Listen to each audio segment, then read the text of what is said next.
like to say up front that I trained as a physiotherapist and not as a public speaker, so do forgive me. I'm getting more used to it because this is the 4th one of these events now. So, and it's Friday, so it feels like we should try and make it fun. So, in a way, we make no apology for repeating some of the things that Jo has said through the themes of today, and really trying to help people get their heads around what is quite a difficult subject. I sort of live and breathe it, so do pick me up if I'm speaking in a language that you're not understanding, and feel free to ask questions about it. And can I apologise as well for looking really frazzled? So today I got up early and spent a lot of time doing my hair because I knew I was going to be recorded. And then, so that was not the best use of my time. So lesson to self about productivity, because I then forgot to plan properly. I didn't look at the forecast, I didn't bring an umbrella, and I got totally drenched. So so the irony isn't lost on me. So today, so this first session is all about job planning and where we are with it, why we're doing it, and how it's relevant. Oh.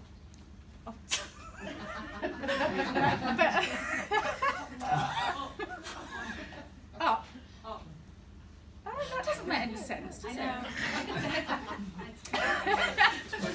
So this slide that we saw in the first presentation, that's kind of like officially it's called the plan on the page. To me, it's like my comfort blanket, and I consider it a bit like if you've got a jigsaw puzzle with all the pieces in a pickle, and then this is like the picture on the top of what you need to, what will happen when you put it all together. So this is the picture that we're trying to put all the pieces of the puzzle in place so that in the end, these visions become true. Trusts can measure and benchmark their productivity, and trusts can optimise their workforce, and they can identify their unwarranted variation. So the first thing we're going to talk about is really, to me, the cornerstone of everything, which is how we quantify the AHP contribution in terms that are more useful than full-time equivalent or cost, which is pretty much what we see, all that we see nationally at the moment. So don't forget, actually, that's a really good point. So locally, you might think that you can do that already. What we're interested in, and what I'm charged with, if you like, is how do we see this nationally? How can I access the online portal today and see nationally how many AHPs we've got in the system, how much clinical capacity we've got in the system, where their skills are, what they're doing, what service lines they're contributing to. All of that stuff is invisible. So when you sort of understand that, you realise why perhaps you're not part of a lot of conversations that you think you should be. So you really are invisible in data terms. So so the first thing, so productivity, as Jo said, productivity in its purest terms is, actually, just to tell you a story. So when this work has its origins in the Carter report on operational productivity, which is actually quite old now. It was published in, the one for acute trust was published in February 16. So let's just have a show of hands who knows about it. I won't ask if you know it off by heart, but you've at least read it or seen it or know about it. It was really quite an important publication, and a lot of things changed in our own organisation in response to it, because there's a lot of effort in implementing the recommendations of that report. And in essence, that report said that if we use this lens of operational productivity, we will be able to identify the variation, and therefore either make savings, as in cash savings. Well, that's easy in some of the other programmes. So, for example, the hospital pharmacy programme, or the estates and facilities or procurement. In the workforce programme, it's not about making cash releasing savings, it's about making productivity gains. So how do we ensure, which I'm sure you're all concerned with that locally, but how do we evidence nationally that we're using the workforce? A, we're optimising their clinical capacity, and B, they're delivering services where we make the biggest impact. So how do we get the biggest bang for our buck from our AHP services? And for me, that whole lens of operational productivity has been quite positive. And I do appreciate that a lot of clinicians don't like it, or they don't engage with it because they think that's business language. It's not something that I'm particularly interested in. I'm much more focused on patient outcomes or clinical effectiveness or quality services. Well, we have evidence that says that the trusts that are the most productive are actually the trusts, and can evidence that, are the trusts that are more likely to be CQC outstanding, they have more sustainable finances, and so we know that there's a real correlation between good resource management and quality outcomes for patients. So I really encourage you not to disengage with it. It's integral to everything that we do. So, oh dear, Theresa May moment. This happened the other day, didn't it? Every time. And I don't know that I've got a glass of water, have I, to hand? Sorry. Oh, thanks, Jo. Sorry. See, proper planning. I'm all over the place today. So, okay, so job planning to me is the cornerstone of what we're trying to do. It's the very first step. It's right, okay, how can we move from having full-time equivalents and cost into something a bit more granular, but not down in the weeds. We'll talk a lot about that as well today, but something a bit more granular that profiles and describes our capacity. And this to me is where job planning has its opportunity. And the intention is, thank you, Jo, that the intention is that if every trust uses job planning for their AHP workforce, we will be able to nationally to have that data fed into the model hospital in terms of DCCs and SPAs in the same way that we're planning to do that for the medical workforce.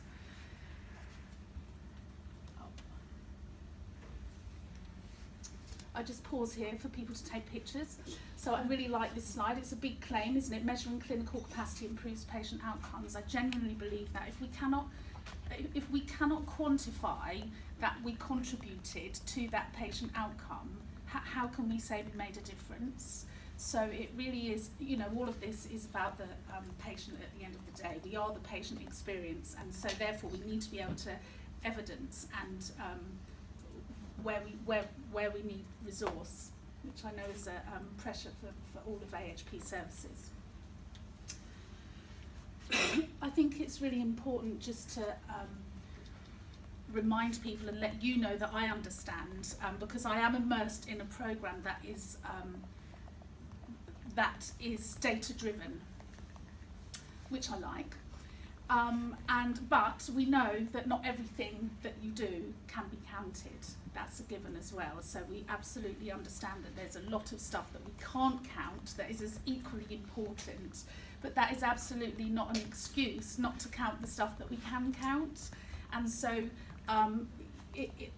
in a way, this really epitomises the philosophy of the Carter programme, because it's about having national and consistent data that is visible to you all so that you can compare yourselves with peers.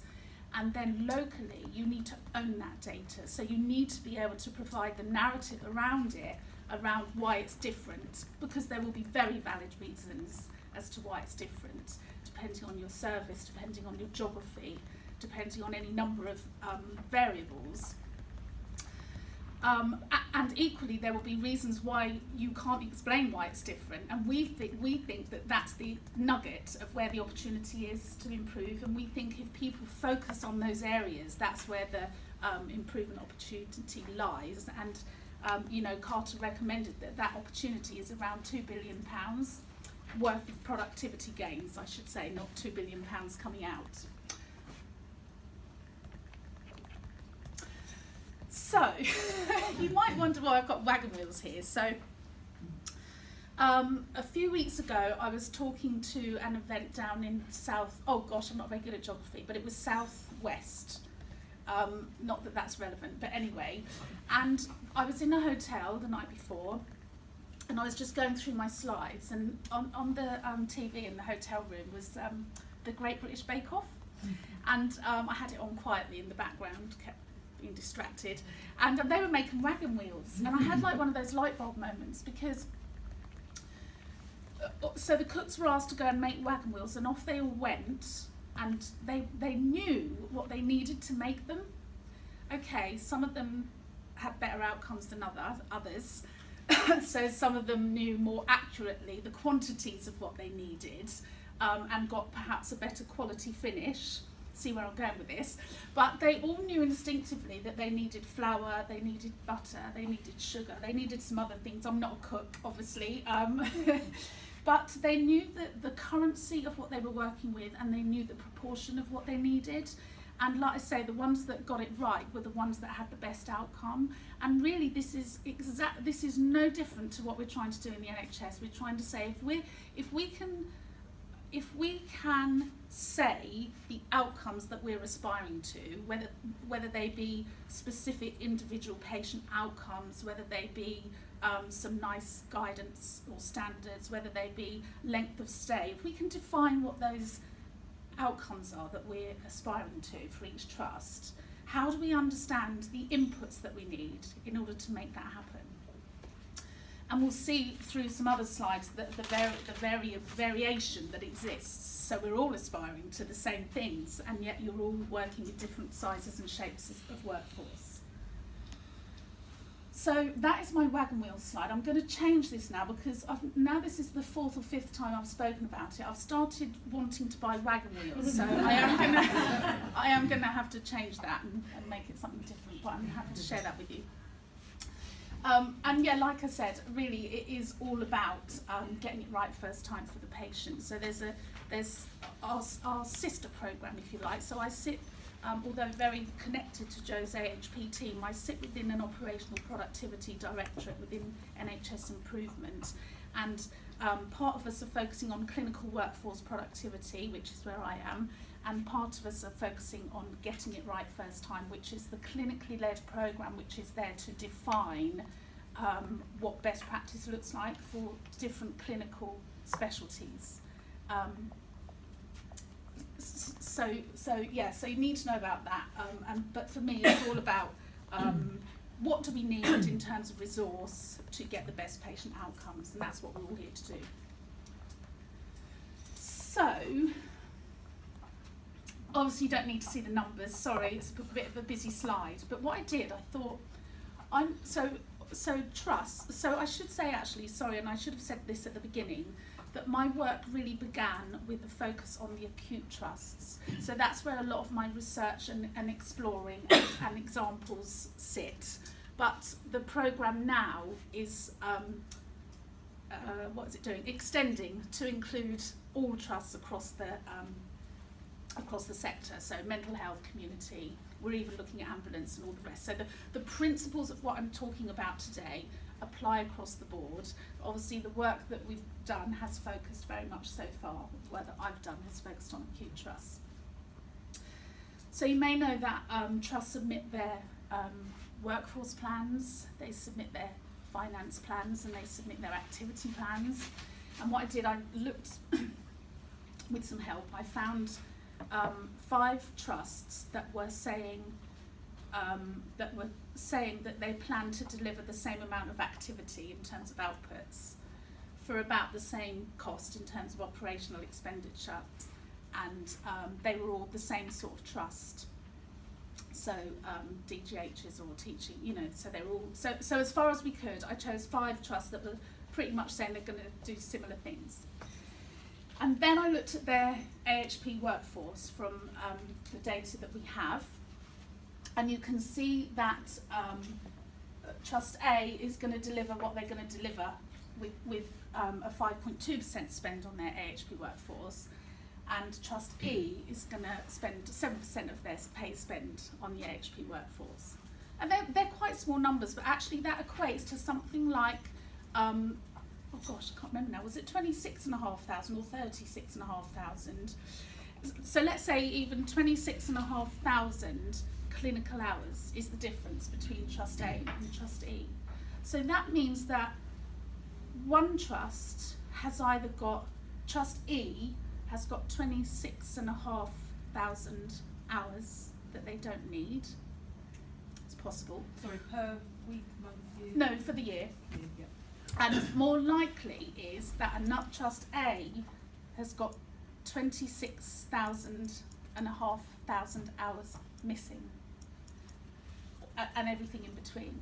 So that makes a significant impact on how efficient and planned and productive you can be. And what we need to do is we need to get to the place where we can understand that if you're saying these are the things you want to happen, this is how much resource you need. So in the same way that the establishment levels are set for ward-based nursing, we need to be able to get to a place where we much better understand how to set our establishment so that there's more consistency and more guarantee for the outcomes. Does that make sense? Sorry, what is WAU? Oh gosh. So that's another session all by itself. So this is the weighted activity unit. It's a currency that we use on the model hospital, and I will talk about it in a session later on today, if that's okay. No, that's fine, I just was interested. It's something that's been created so that we can compare trusts with each other. So, okay, so where we are at the moment, actually lots of trusts have already made a start on their job planning journey, and they've started to work with the existing NHSI AHP job planning guidance that was published last November, and they've started to think about how that looks in their own trust. So moving away from FTEs or WTEs, whatever you call them, and starting to break down that workforce into buckets of time. So taking off the annual leave, taking off the sickness, and then of those remaining annualised hours, how much clinical capacity do I get from them? And then from that clinical capacity, how much of that is direct patient facing, you know, and just trying to build the number of hours in each of those buckets of time. And really that's where we've all got to start. We've just got to start collecting it. But of course, by collecting it, we will start to build a bank of really meaningful information. And that's what we want to get to. We want to get to the place where it becomes meaningful. We want to be able to use all of that data and say, well, so what? So if going back to that previous slide, if I do that, if we looked at this instead of percentage spend and we looked at it in terms of clinical capacity, could we then say, well, this trust that had this much clinical capacity, their length of stay, I'm choosing length of stay because it's something that is collected. That's another challenge when we think about outcomes. Their length of stay was this, and trust E, their length of stay was this. Discuss, I'm not saying which is right and which is wrong, but you've got some objective data to help you make the decisions of how you best use your resource. So it has to be meaningful. I'm not asking you just to collect stuff for the sake of it. So this is the this is the report that I mentioned. This is the origins of the work, and like I say, it's not. Hopefully, I'm doing a good what's the word I'm looking for? I'm doing a good attempt at persuading you as to why you would want to do it. The truth is that actually it's not really optional, because the report has kind of put it out there that all the workforce will account for themselves, all the workforce will measure their productivity. It said that all the workforce will be on a clinical e-rostering system, and all the workforce will have a deployment metric. So these are things that have been recommended by the Carter report, accepted by Parliament, and the Secretary of State is actively looking at the progress of our programme to make sure that they're put in place. So I would say to you, get started with your PDSA cycles and start working with it and see how you get on. Oh. Okay. And again, I'm kind of, in a way, these messages are slightly repetitive, but perhaps this is more the scientific bit. This isn't wagon wheels. So this is what this chart that you can see on this page. I work with these distribution curves quite a lot. Each bar on this chart represents an acute trust, and the amount that they spend on their AHP services per WOW, which remembers that weighted activity unit, which has been adjusted so that trust can be compared. And even with, if you take the outliers out, you know, that's really quite significant variation. So for the same amounts of activity, there's real variation in how trusts are investing or using their AHP workforce. And somewhere on that distribution curve will be some parameters of where good is. So actually, if you were pretty much between there and there, you would still get your good outcomes, but you would absolutely be optimising your clinical resource as well. And we don't know where that range is. We'll only know that once we start to collect all of this data.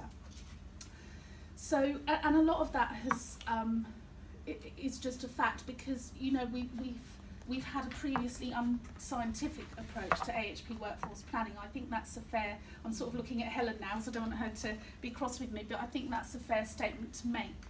And it makes sense, doesn't it? Because in the way that Jo mentioned, all these things are sort of interdependent. How can you plan scientifically if you don't understand what you know, it's like chicken and eggs. If you can't quantify and understand what you need in order to create a wagon wheel, how can you plan for how many you need? So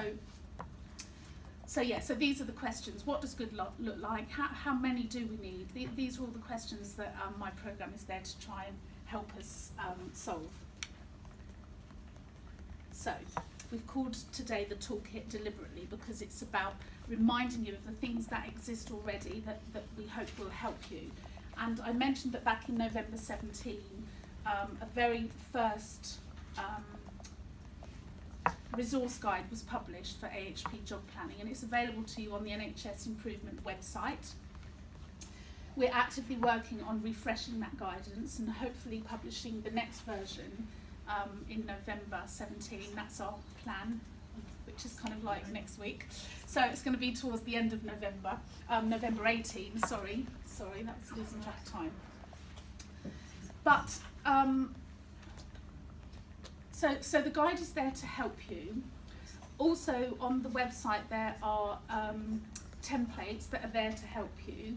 Again, you don't necessarily have to use our templates, they're there as an offering, and if you prefer to create your own, that would be acceptable too.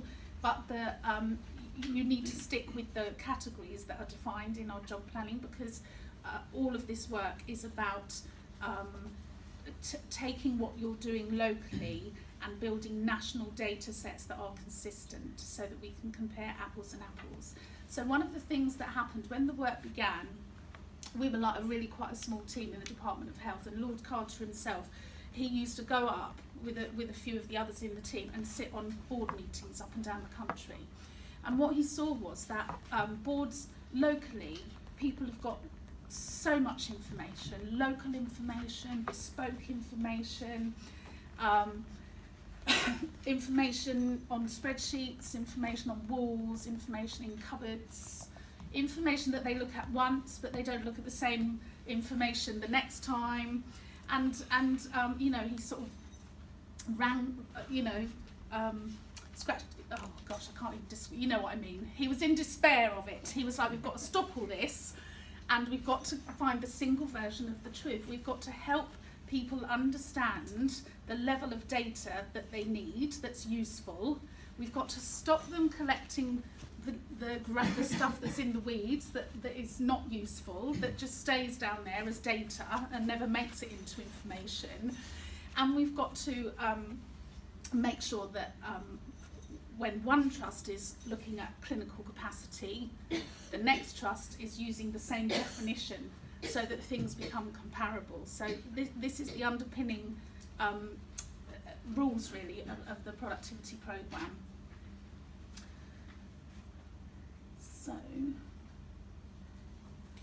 So we've done, as Jo said, you know, a lot of this, we haven't just come up with the idea. We've been working really hard to sort of test it and think about it, see what other countries do, see the difference that it makes if trusts do start to job plan, and through those activities with various trusts, we've come up with some bits of soft intelligence that I think are quite telling. So the graph over there, the first graph, is around we did a really early data collection, and we asked trusts if they could quantify their clinical capacity. And you know, the data's hugely caveated because as these pie charts tell us down here, actually many trusts aren't well supported by IT infrastructure. So AHP services are really challenged in terms of how the tools that they have to help them. So for example, with ward-based nursing, we can get so much data from the e-roster systems. It's just there, you know, it's just there because that's how they operationally manage, and so we can pull that out. There's not the same thing that exists anywhere for AHPs. So we do appreciate that it's clunky, and we're working actively to make that easier for you. And of course this whole new the new Secretary of State and then the new tech vision of the Secretary of State is really bringing this to the fore and saying actually we need to use digital technology across the board, and we're working with that vision to try and bring that to life for you guys. We'll talk a bit about that later. Absolutely. You're going to talk about, because I was going to ask a question, who is it you're working with, which software providers, because that would be really illuminating. Yeah, so NHS Improvement can't support specific software providers. Yeah. We that's not what we're there to do. We would like to see an open market where any you know, trusts are able to choose which software provider they work with. If we think about e-rostering specifically, then we know that there's one particular provider that has a market share. Allocate, Okay. yeah, I think something like 98% of trusts have Allocate, that use e-roster have Allocate. But yeah, we can talk a bit about that later. But the point I was making for this slide was that actually we know that when trusts are submitting us data on their Excel spreadsheets, it's either been modelled or it might have been collected from a ward sheet or from a piece of paper. You know, it's not as robust as it could be, and we know that. But even with that in mind, we do think that we see an opportunity in terms of clinical capacity and the stuff that potentially people are doing that isn't making the best use of their clinical unique contribution of their time. This thing I call a heat map. So every quarter, again just in the acute trust, but it will be coming to community as well, and mental health. So we send out just a little pulse survey that says where are you with your are your AHPs on job planning? Are you on an e-roster platform? It's crude, I know it is, but at the moment that's all we've got to sense check whether there's any movement, whether there's any progress. And so this first column is about, do AHPs have a job plan? And at the moment you can see lots of green is yes, so that trust gets a gold star. And then red is no, and yellow is partial, so we've started on the journey. So it's just a way of us seeing nationally how people are going with it all. But yeah, like I say, these pie charts, we know that there's significant barriers to delivery. We know that people don't have the IT infrastructure they need. We know that a certain amount of people didn't even know that we'd asked for the information, and that goes back to Joe's point about it's actually really hard to find the right person in each trust that we need to speak to. And a certain amount of people said, well, we couldn't do it because that would take too long. And I'm afraid that's just not acceptable anymore. We have to do this, so I'm going to be strict with you. And and some people said we couldn't do it in time because our informatics team couldn't prioritise our request. And actually this is quite a genuine issue for AHP services. Again, you might be collecting stuff and it disappears and you never ever get the information back that you need in either you never get it back full stop or you never get it back in a timely way. I can tell you that information is used for other things, so you need to be asking to see it and understanding it and owning it.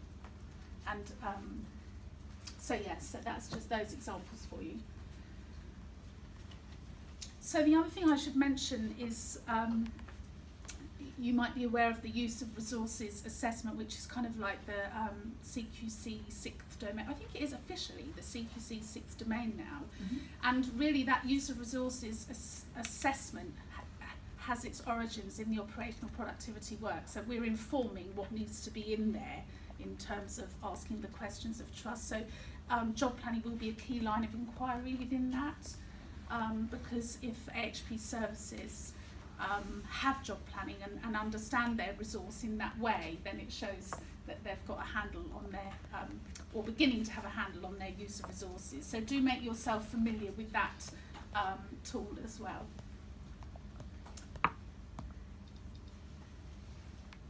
Now, again, I think probably this just reinforces some of the things that I've spoken about already. So,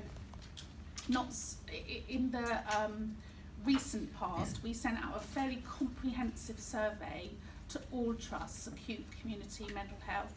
We even got a response from an ambulance trust, which was interesting. But and we asked some questions, quite a lot of questions around e-rostering and around e-job planning. So this is about whether, not just job planning, which I know some of you are doing on your paper and Excel spreadsheets, whether trusts had software in place that would help them capture and organise that information.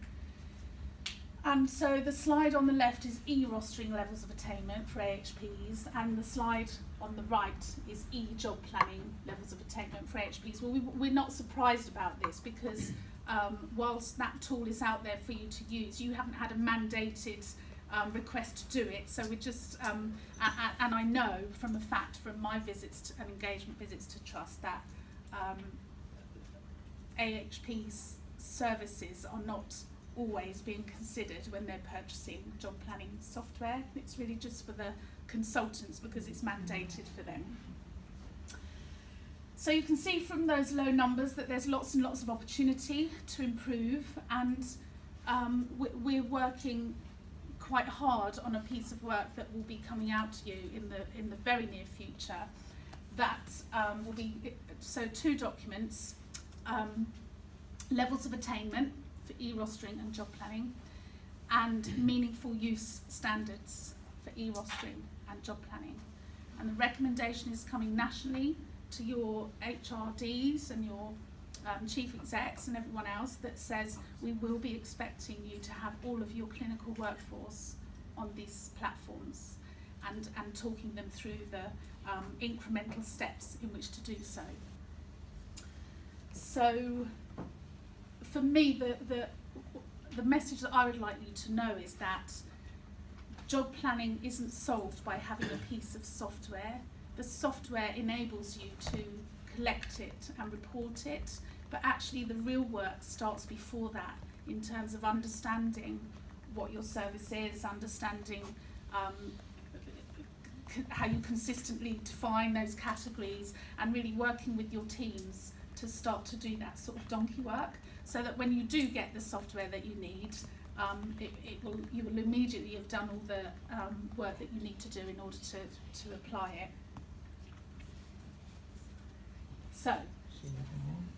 So where we are, so that I've said already the very first offering and basic AHP job planning guidance exists and you can access that. We are working on a refresh which will be published very soon, and that refresh will become part of the comprehensive overarching job planning guidance that will come out, like I say, to your HRDs and chief execs with the national expectation for implementation and a trajectory against that. The meaningful use standards are in progress when I first created this slide, but they're completed now, so that document is being prepared and ready to be published. I do just want to mention the AHP activity classification guidance. So if I can, I don't know if I can just whiz right back to that. Oh, hang on. What's happened? You got stuck on wagon wheels again. You I like know, see, it's the wagon wheels, isn't it? It's subliminal, isn't it? I want to go to the vision slide. So Now you see why us dietitians have real trouble with patients. Well, Right, it's right at the beginning. It's right at the beginning. Do you want me to find it? let's not bother, because here we go. So So the activity classification guide. So job planning, I said, is the cornerstone. It's the beginning. It's exactly what it says. It's about being able to describe your planned workforce capacity. Activity classification, the bit in the middle, is then how you record on a daily basis what you actually did, because somewhere down the line you need to be able to reconcile those two things, and that will indeed help with your next year's job planning and workforce planning. So although they're two separate pieces of work on my jigsaw puzzle, they obviously are very much interlinked. And so while we've been defining those categories for the job planning buckets of time, as I call them, we've been working simultaneously with trying to describe what the individual activities that might sit against them, to help people understand. We've had no end of queries about, is this, is this that? Well, I do lots of this, I don't know which column to put it in, which is all fair and valid. So we're trying to create a clinician's guide to recording activity for correct reporting, because we have costing standards, we have all of that stuff in place, but what I see is that AHP services feel like they want to collect something different, and I don't know if that's because they don't understand how their activity is costed, or whether it's because they never they don't even understand that those standards exist, or for any reason. But we absolutely need, in the same way that we want apples and apples and pears, we need to help people understand that. So that's just a very connected piece of work, so I needed to mention that while we're talking about job planning. And when we talk about that's what that is. And what I've asked for from the other sessions, and I've actually got loads of people who have offered, but I'm more than happy if more people would be willing to volunteer as well. So I've got a draft document, and I'm looking for some critical friends that I can send it to, that they can comment and critique, add, and all of that, sense check it. So if you're willing to be one of those critical friends, please add your email address to the piece of paper that Steph is pointing to over there, and I'll be in touch in due course and send you that document. So I suppose my question really now is, so that's what we're doing nationally. And my question now is what you need to be doing locally. I've already said, you need to get going, but with the exceptions, we're aware of the limitations of the software and that. Is there anything else that you think that you might need that you haven't got in order to get going? Have a think, let me know. Can I just ask a quick question, because we've had some sort of square hole round peg moments trying to get the guidance to work in our mental health trust. So I was just wondering if the refresh has kind of taken that broader aspect, because it felt, when we first looked at it, felt really acute, based and driven. Most of it was fine and it was easy to apply, but we had some real sort of head scratching moments, and I sort of thought AHP leader kind of been charged with taking this forward, went away and did some work and actually came back with different interpretations of where they could put certain things. So I was just wondering if that refresh has involved a broader sort of, So that's a really good question, thanks Sally. And the refresh has indeed taken into account a lot of those things that people came back to us with queries and stuff, but I'm sure there will still be a loads more. And in a way that brings me on nicely to the activity that I want to do in the coffee break. So can I just reach over here? So on your table you should have one of these, and also you've got a blank copy as well. Now this template here is actually from the refreshed, the draft AHP planning refresh. And so you will see that there are more columns, and you will see that they still map obviously into direct care and SPAs and stuff, but there's more description for people to work with. And what I'd like you to do in the break, I think we've got to 1:15, while you can go and grab yourself a coffee and then come back to this activity. And on your tables, I want you to think about, from your own perspective, whatever that is, uni, professional, or whatever perspective you're coming from, could you describe your activities into one of those columns? Write down the things that you do and where you think they would sit. And we've sort of started to collect some quite rich detail now from the 3 groups that we've had already that will just further help refine Sally and also help us think about, is there anything that doesn't fit or anything that we're missing? So brilliant, thanks very much, thanks for listening. Oh, Jo, sorry, yeah? Do we want to ask that question now that we've asked